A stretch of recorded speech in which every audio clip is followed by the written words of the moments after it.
ఏర్పాట్లు ఉంటే కూడా అధికారులతో మాట్లాడడం, అది ఏపీ భవన్ అక్కడ నుంచి సబ్సిక్వెంట్ గా వాళ్ళ ట్రావెల్ కార్యాచరణలు కూడా ఏర్పాటు చేస్తాం జరుగుతుంది. మళ్ళీ రేపు పొద్దున మేము 10ంటికి అందరం ఇక్కడ అసెంబ్లీ అవుతున్నాం రియల్ టైమ్ గవర్నెన్స్ సెంటర్లో. రేపు 10 నుంచి కంటిన్యూస్ గా మానిటర్ చేసి ప్రతి ఆంధ్రుడు తిరిగి వచ్చే వరకు మేము అందరం పనిచేస్తాం. కేవలం విశాఖపట్నానికి కడపకే కాదు, ప్రభుత్వం వాళ్ళ ఇంట్లో దించే బాధ్యత తీసుకుంటాం. అంటే ఎయిర్పోర్ట్లో కూడా వాళ్ళకి కావాల్సిన వాహనాలు ఏర్పాటు చేసి నేరుగా వాళ్ళ ఇంట్లో దింపే బాధ్యత కూడా మేము తీసుకుంటున్నాం. సో ఈరోజు ఆంధ్ర రాష్ట్ర ప్రభుత్వం చాలా సీరియస్గా తీసుకుని ఆంధ్రుల్ని తిరిగి తీసుకొస్తాం జరుగుతుంది. ఇంకా రాత్రి కూడా ఉంటే రియల్ టైం మేము అందరం ఒక వాట్సాప్ గ్రూప్ కూడా ఏర్పాటు చేసుకున్నాం. మంత్రులు కూడా ఉన్నారు, గౌరవ ముఖ్యమంత్రి గారు కూడా వాట్సాప్ గ్రూప్లో ఉన్నారు. మేము అందరూ అది రియల్ టైం మానిటర్ చేసుకుంటున్నాం సిచ్యువేషన్. ప్రతి 2 గంటలు ఒకసారి కూడా మేము గౌరవ ముఖ్యమంత్రి గారికి సిచ్యువేషన్ ఏంటి, గ్రౌండ్ పరిస్థితి ఏంటో తెలియజేస్తాం జరుగుతుంది.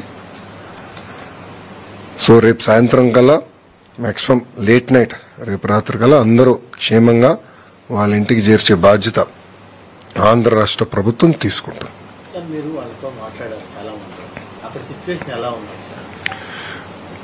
పొద్దున కొంచెం టెన్షన్ గా ఉన్నారు అందరూ ఫస్ట్ రౌండ్ మాట్లాడినప్పుడు. సెకండ్ రౌండ్ మాట్లాడగల కొంచెం శాంతియుతమైన వాతావరణం నెలకొంది. ఆర్మీ వాళ్ళు కూడా వాళ్ళు చేయాల్సిన కార్యక్రమాలు చేస్తున్నారు. సో ఇప్పుడు ప్రశాంతంగా ఉంది అనేది వాళ్ళు చెప్పారు.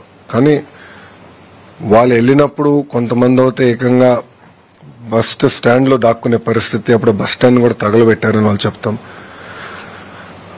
ఒకరైతే ఏకంగా రోడ్డు పైన ఉన్న పరిస్థితి మొత్తం మాకు చూపించారు. అంటే రాత్రి షాపుల పైన జరిగిన దాడులు కానీ, హోటల్స్ పైన జరిగిన దాడులు కానీ అవన్నీ కూడా వీడియో కాల్ ద్వారా వాళ్ళు మాకు చూపిస్తాం కూడా జరిగింది. సో ఒక మాటలో చెప్పాలంటే నిజంగా అందరూ చాలా భయపడ్డారు, చాలా పానిక్ అయ్యారు. ఒక పక్కన వాతావరణం కొంచెం కామ్ అవుతాం, రెండోది ఆంధ్ర రాష్ట్రం నుంచి మేము అంటే 12 గ్రూప్స్ ఉన్నాయి కనుక 12 మందితో మాట్లాడి, కోఆర్డినేటర్ ఉన్నారు కదా, కోఆర్డినేటర్తో మాట్లాడి మళ్ళీ అందరితో కూడా మాట్లాడి మేమున్నాం, మీకు ఏమైనా ఇబ్బంది ఉందంటే ఇమీడియట్ గా మాకు ఒక ఫోన్ చేయండి, ఒక మెసేజ్ పెట్టండి, we'll take it up seriously అని చెప్తాం కూడా జరిగింది. సో ఆ పానిక్ రియాక్షన్ లేకుండా మేము చూసుకున్నాం. అట్లా ఏం ప్రాబ్లం, మెడికల్ అటెన్షన్ ఏం అవసరం లేదని కూడా వాళ్ళు చెప్పారు. మెడిసిన్స్ ఏమైనా అవసరమా అని కూడా అడిగాము. సరిపడా స్టాక్ ఉన్నాయి మాకు, నో ప్రాబ్లం అని చెప్తాం జరిగింది. వాళ్ళు రియల్ టైం చెప్పారు. అంటే ఎప్పుడు ఇది ఎయిర్పోర్ట్ ఓపెన్ అవుతుంది ఏంటి, ఫ్లైట్స్ ఎప్పటికల్లా రావచ్చు, అవన్నీ కూడా టైం టు టైం మేము కోఆర్డినేట్ చేసాం. ఇప్పుడు కేంద్రంలో మన మినిస్టర్ ఆఫ్ సివిల్ ఏవియేషన్ రాము ఉన్నాడు. రాముతో కూడా నేను దాదాపు ఒక 10-12 సార్లు మాట్లాడా ఈరోజు. సో ఆయన కేబినెట్ మీటింగ్ వెళ్లే ముందర మాట్లాడా, కేబినెట్ మీటింగ్ వెళ్ళిన తర్వాత కూడా మాట్లాడా. మీటింగ్ అయిన తర్వాత మాట్లాడిన తర్వాత ఆయన కూడా ఒక మీటింగ్ పెట్టుకున్నారు ఢిల్లీలో. పెట్టుకుని ఒక ఆంధ్ర రాష్ట్రమే కాదు, రేపు మహారాష్ట్రకి ఎన్ని ఫ్లైట్లు వేయాలి, ఢిల్లీకి ఎన్ని ఫ్లైట్లు వేయాలి కూడా, ఎందుకంటే భారతదేశంలో ఉన్న భారతీయులందరూ తిరిగి తీసుకురావాలి కదా. సో ఆ బాధ్యత కూడా రాము తీసుకుంటున్నాడు.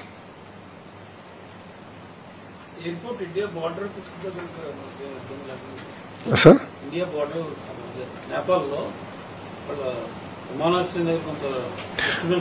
లేదు, ఇప్పుడు అంతా ఇష్యూ సెటిల్ అయిపోయింది, పర్మిషన్ ఇచ్చారు. సో అందుకే రేపు మధ్యాహ్నం కదా మనం ఫ్లైట్ వెళ్తుంది మన వాళ్ళు వైజాగ్ కి. ఇంకా ఐ థింక్ అక్కడి నుంచి 2.5 గంటల ఫ్లైట్ మనకి వైజాగ్ కి. వైజాగ్ నుంచి ఒక 45 మినిట్స్ కడప.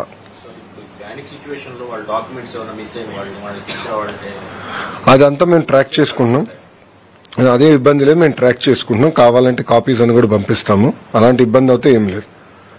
సో కొంతమంది పాపం వాళ్ళు బట్టలు పోగొట్టుకున్న వాళ్ళు ఉన్నారు, ఒకరిద్దరు పాస్పోర్ట్ పోయిన వాళ్ళు కూడా ఉన్నారు. అదే we are coordinating with embassy, real time మేము కోఆర్డినేట్ చేసి అవసరమైన టెంపరరీ ట్రావెల్ డాక్యుమెంట్స్ అన్ని కూడా ఏర్పాటు చేస్తాం. ఆ ప్రాబ్లం ఏం లేదు.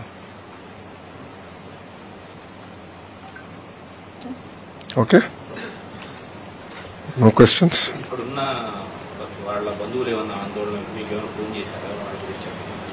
అలాంటి పరిస్థితి రాలేదు, ఎందుకంటే వాళ్ళే డైరెక్ట్ గా మాట్లాడుకున్నారు కనుక ఆ పరిస్థితి ఏం లేదు.